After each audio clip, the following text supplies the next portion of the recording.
जपणूक. कधीच सापडू नये म्हणून समुद्रात भिरकावून दिलेली प्रत्येकच वस्तू समुद्राच्या तळाशी जात नाही, ती वर तरंगत असते. नंतर कधीतरी एक लाट त्यांना अनाहूतपणे आपल्यासोबत नेते आणि किनाऱ्यावर सोडून जाते. मग ती वस्तू कुणाला तरी सापडते. ती व्यक्ती भाग्य भाग्य म्हणत ती वस्तू आपल्या घरी नेते आणि आयुष्यभर जपून ठेवते.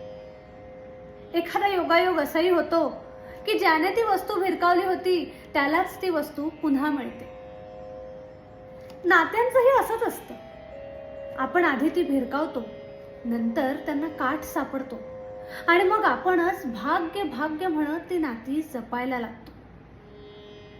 पण तरंगताना आत शिरलेला वादळ वारा ते भिरकावलेल्या नात्याला कधीच विसरता येत नाही.